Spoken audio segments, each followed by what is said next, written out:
레위기 19장 19절부터 22절까지 말씀을 제가 봉독하겠습니다. 너희는 내 규례를 지킬지어다. 내 가축을 다른 종류와 교미시키지 말며 내 밭에 두 종자를 섞어 뿌리지 말며 두 재료로 직조한 옷을 입지 말지며 만일 어떤 사람이 다른 사람과 정혼한 여종 곧 아직 속량되거나 해방되지 못한 여인과 동침하여 설정하면 그것은 책망을 받을 일이니라. 그러나 그들은 죽임을 당하지는 아니하리니 그 여인이 해방되지 못하였기 때문이니라. 그 남자는 그 속건제물 곧 속건제 숫 양을 회막문 여호와께로 끌고 올 것이요 제사장은 그가 범한 죄를 위하여 그 속건제의 숫 양으로 여호와 앞에 속죄할 것이요 그리하면 그가 범한 죄를 사함 받으리라. 아멘.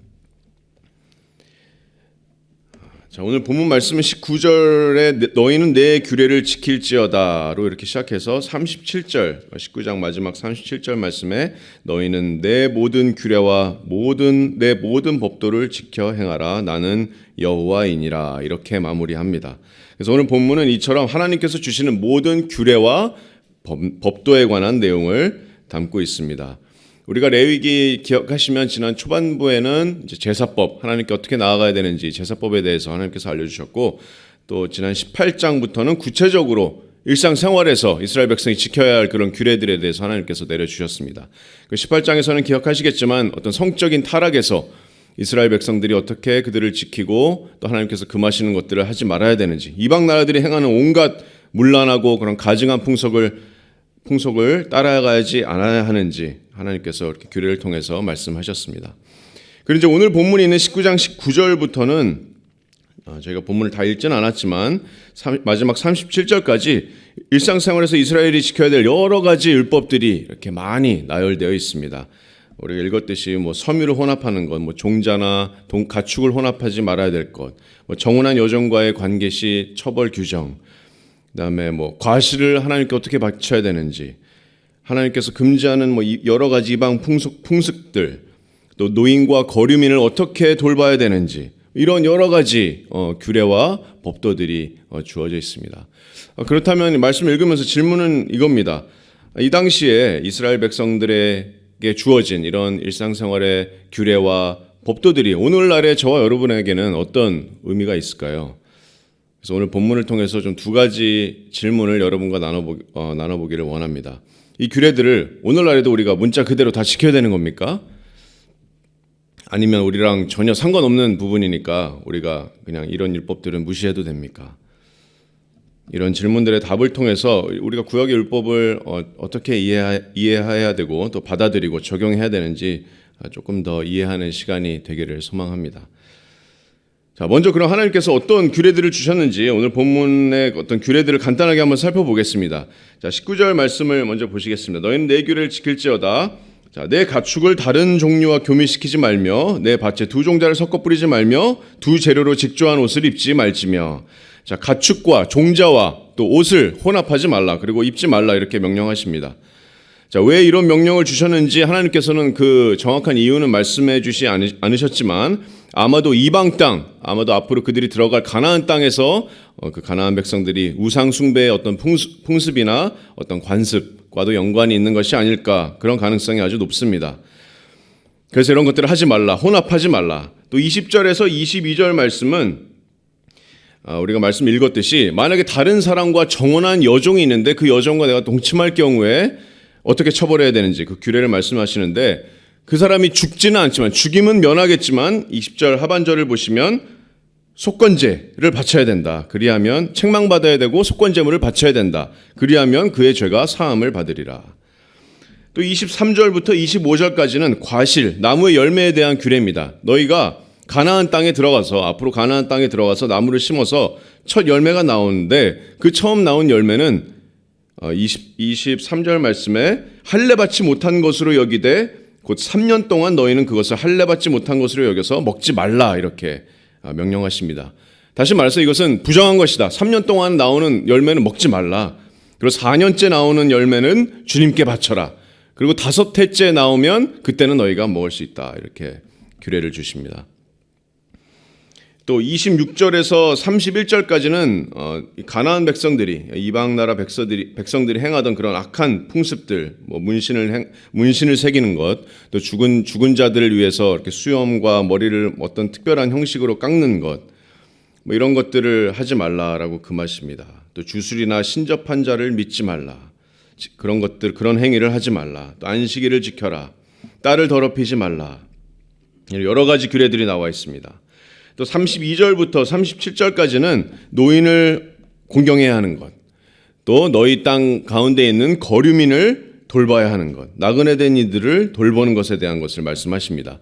34절에는 하나님께서 거류민들을 너희 중에서 나은 자같이 여기며 자기같이 사랑하라. 너희도 애굽 땅에서 거류민이 되었었느니라. 이렇게 말씀하십니다. 거류민들을 돌보라는 하나님의 아름다운 명령이십니다.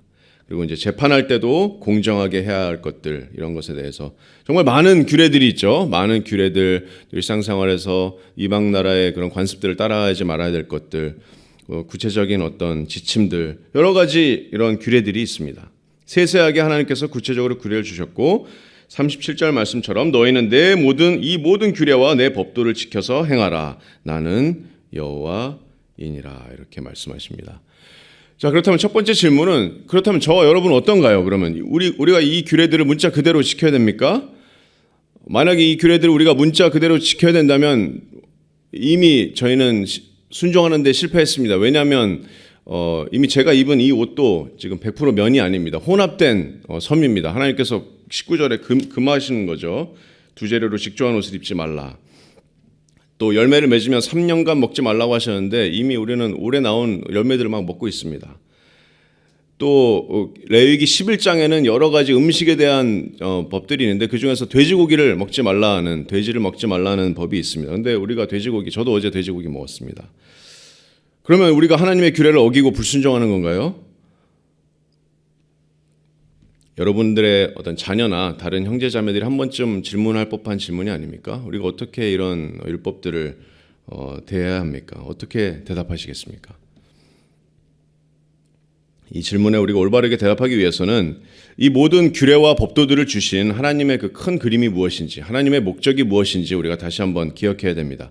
하나님께서 이 규례를, 이런 법도들을 이스라엘에게 주신 이유는 바로 그들의 거룩입니다. 하나님께서 거룩하시기 때문에 너희도 거룩하라. 거룩이라는 말의 의미 자체가 분리입니다. 분리.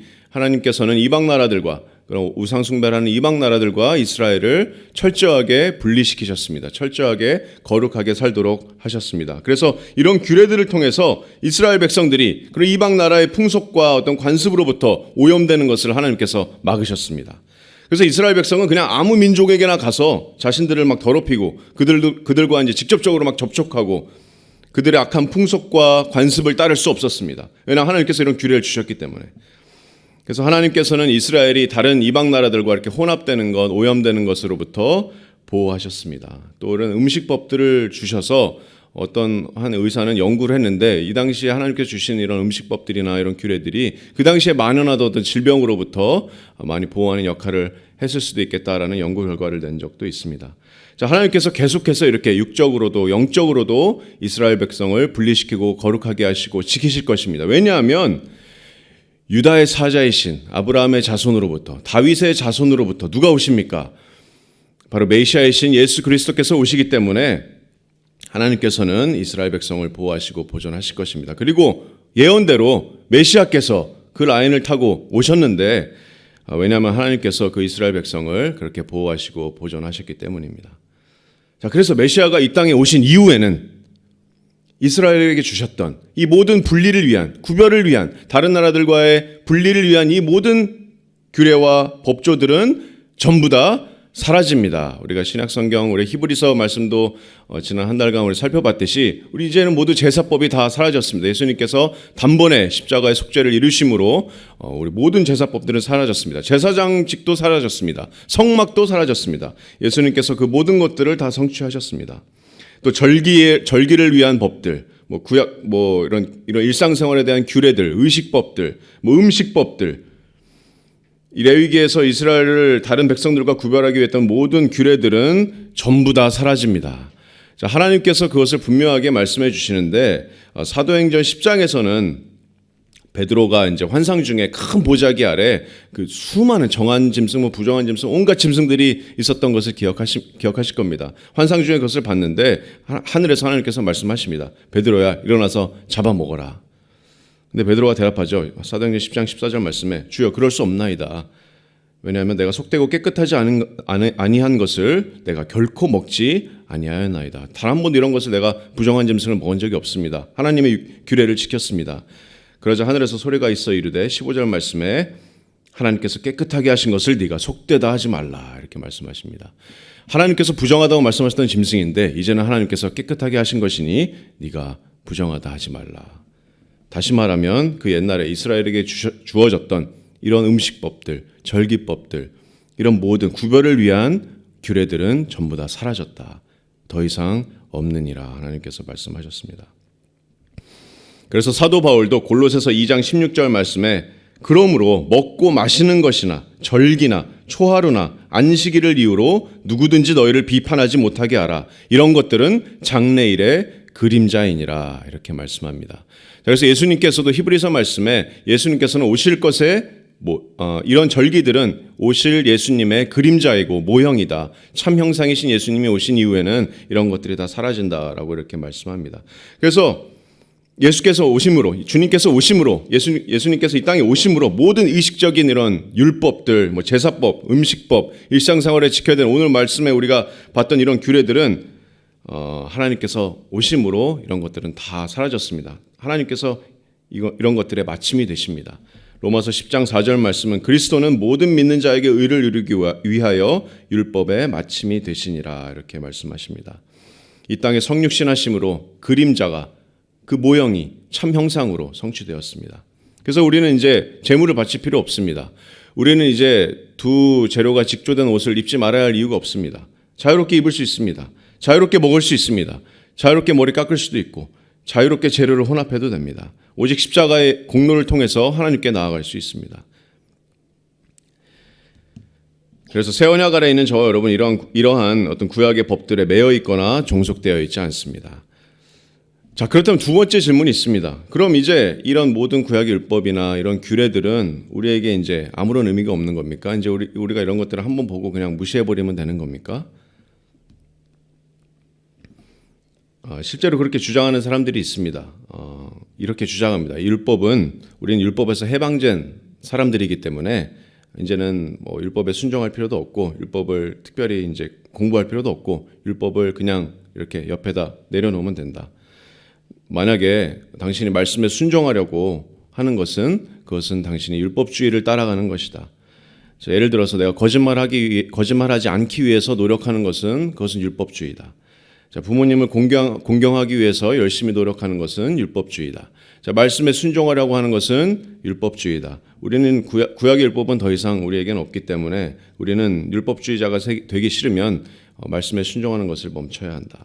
이렇게 말하는 사람들도 있습니다. 여러분 이게 맞는 말입니까? 틀린 주장입니다. 먼저 그런 주장을 하는 사람들이 알아야 될 것은 우리는 율법의 심판과 저주에서 해방된 것이지 그런 율법을 우리가 준수해야 되는 그런 의무에서 해방된 것은 아니라는 것입니다. 갈라디아서 3장 13절 말씀은 예수님께서 우리를 위하여 저주를 받은 바 되사 우리를 율법의 저주에서 속량하였다 이렇게 말씀하십니다. 자, 그래서 믿지 않는 자들은 예수 그리스도를 믿지 않는 모든 자들은 단 한 명도 죄인이 아닌 사람이 없고 모두 다 율법의 정죄 아래 있습니다. 단 하나의 율법이라도 범한 자는 야고보서 말씀에 율법을 모두 범한 자가 됩니다.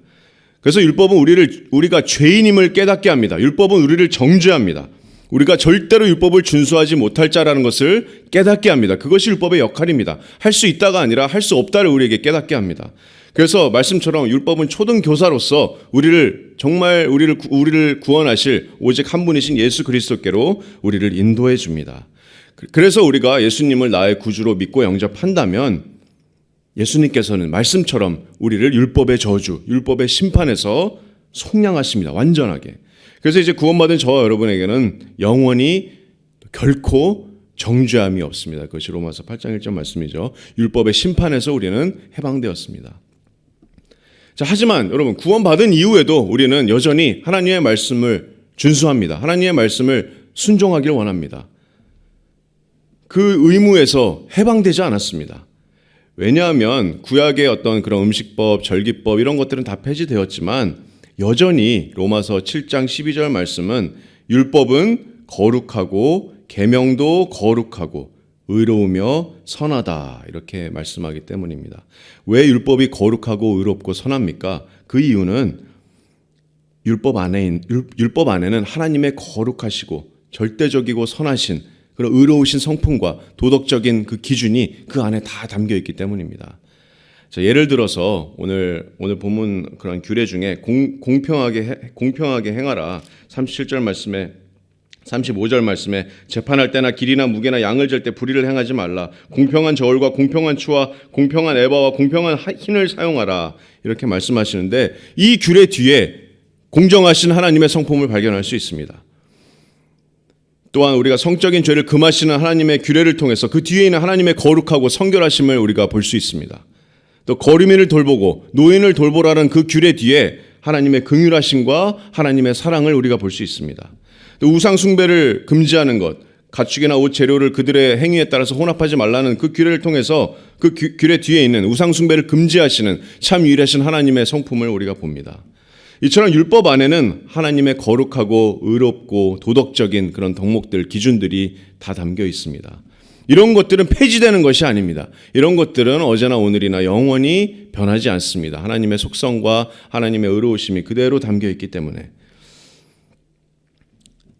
그래서 이제 구약의 대표적인 율법인 10계명에 있는 모든 율법에 대한 내용들이 사실 4계명 안식일을 지켜라라는 내용 빼고는 신약 성경에 다 똑같이 다시 명령하고 있습니다. 부모님을 공경하라, 거짓말하지 말라, 간음하지 말라 이런 모든 말씀들, 우상을 섬기지 말라, 하나님만을 섬겨라, 사랑하라 이런 말씀들이 신약 성경에 그대로 다시 한번 명령되고 있습니다. 그래서 예수님께서는 모든 율법을 딱 두 가지로 요약할 수 있는데 그것은 하나님을 사랑하고 내 이웃을 자신과 같이 사랑하라. 이 모든 것에 율법이 담겨 있다라고 이렇게 말씀하십니다. 자, 그래서 우리는 이제 구원받은 우리들은 갈라디아서 6장 2절 말씀에 따르면 우리는 구약의 어떤 율법에 매여 있는 것이 아니라 이제는 새로운 그리스도의 법에 매여 있습니다. 그리스도의 사랑의 법에 매여 있습니다. 자, 우리는 죄의 종에서 완전히 속량되어서 이제는 새로운 주인을 만났습니다. 우리는 이제 의의 종이 되었습니다. 거듭난 새로운 피조물로서 새로운 열망이 있고 새로운 열정이 있고 새로운 동기가 우리 마음 가운데 있습니다. 그래서 진짜 구원받은 사람이라면 이렇게 얘기할 겁니다. 자, 시편 119편 97절의 말씀과 같이 내가 주의 율법을 어찌 그리 사랑하는지요. 자, 내가 예수 그리스도를 사랑함으로 예수님의 말씀에 더욱더 순종하길 원합니다. 내가 예수님을 사랑함으로 하나님을 더욱더 내 몸과 마음과 힘과 뜻을 다하여 사랑하길 원합니다. 예수님을 사랑하기 때문에 하나님의 말씀에 순종하길 원하고 하나님의 말씀을 지키길 원하고 예수님을 사랑하기 때문에 말씀에 순종하기를 원합니다. 이것이 구원받은 자의 고백입니다. 그래서 예수님께서는 너희가 나를 사랑하면 뭐라고 하시죠? 너희가 나를 사랑하면 내 계명을 지키리라 이렇게 말씀하신 것입니다. 그래서 이처럼 우리가 말씀에 순종하려고 하는 것은 율법주의가 아닙니다. 율법주의는 말 그대로 율법을 지킴으로써 내가 구원을 받을 수 있다라고 주장하는 것인데 우리는 오직 구원은 하나님의 은혜로 오직 믿음으로 된다는 것을 알 수 있죠. 율법으로 되는 것이 아닙니다. 그렇기 때문에 우리가 말씀에 순종하는 것은 율법주의가 아닙니다. 이런 것은 우리가 말씀에 순종하려는 마음은 구원받은 자의 당연한 자연스러운 마음이고 열망이고 동기입니다. 그래서 이런 것들은 말씀을 통해서 우리가 더 그 열망이 더 자라나야 되고 또 적극적인 순종의 길로 인도되어져야 합니다. 그래서 우리는 연약하지만 우리 안에 있는 그런 거듭난 새 영과 성령의 능력으로 그 일이 가능하게 될 것입니다. 그래서 로마서 7장 6절 말씀에는 이제는 우리가 얽매였던 것에 대하여 죽었으므로 율법에서 벗어났으니 이러므로 우리가 영의 새로운 것으로 섬길 것이요 율법 조문의 묵은 것으로 아니할지니라 이렇게 말씀합니다. 우리의 새로운 영으로 거듭난 새로운 피조물로서 우리가 정말 이제는 마음으로 자원하는 마음으로 처음으로 구원받기 전에 할 수 없었지만 이제 구원받고 나서 처음으로 하나님을 기쁘시게 할 수 있습니다. 육신에 있지 않기 때문에. 말씀을 맺겠습니다. 그래서 오늘 구약 이런 규례들 정말 우리 지금 실생활에서는 바로 문자 그대로 적용할 수 없는 이런 규례들을 살펴보면서 두 가지 질문을 해봤는데 첫 번째 질문은 이런 규례와 법도들을 우리가 문자 그대로 지금도 지켜야 되는지. 하지만 우리는 이젠 더 이상 이런 구약의 율법 아래는 묶여 있지 않습니다. 매여 있지 않습니다. 의식법, 제사법, 음식법 이런 것에 더 이상 매여 있지 않습니다. 주님이 이 땅에 오심으로 이런 것들은 다 폐지되었습니다. 우리는 이런 것들을 문자 그대로 안 지켜도 됩니다. 자, 그렇다면 두 번째 질문은 이런 구약의 율법들은 우리가 이제 무시해도 되는 것인가? 물론 구체적인 이런 의식법들이나 음식법들 이런 것들은 다 폐지되었지만 그 안에 담겨 있는 하나님의 거룩하고 의로우시고 선한 그 도덕적인 기준은 변하지 않았습니다. 그것은 영원합니다. 그런 절대적인 도덕적인 규범은 하나님의 기준은 절대로 폐지될 수가 없습니다. 그래서 구원받은 저와 여러분은 구원받은 자라면 이 하나님의 그 율법 아래에 있는 그 모든 속성들을 또 도덕적인 규범들을 순종하기를 원할 것입니다. 그것이 신약성경에서 계속 명령하는 것입니다. 사랑하는 성도 여러분, 우리가 말씀에 순종할 때 하나님께서 참 기쁨의 그런 축복을 내려주실 것입니다. 그리스도인의 삶에서 오는 참 기쁨은 언제나 하나님의 말씀에 순종할 때 옵니다. 순종에는 그래서 순전한 기쁨이 있습니다. 여러분이 정말 기뻐하시길 원하신다면, 그리스도의 삶이 풍성해지길 원하신다면 우리가 말씀에 순종해야 됩니다. 순종할 때 하나님께서 그 순종의 기쁨을 주십니다. 여러분, 하나님께 순종하기를 원하십니까? 하나님께 순종함으로 나의 삶에서 예수님의 그 영광과 또 하나님의 형상이 나타나기를 원하십니까? 그 열망을 우리 주님께서 우리에게 부어주시기를 원합니다. 또 그 순종의 한 걸음 한 걸음을 주님께서 축복해 주시고 또 순종의 기쁨으로 우리의 삶을 채워주시기를 간절히 소망합니다.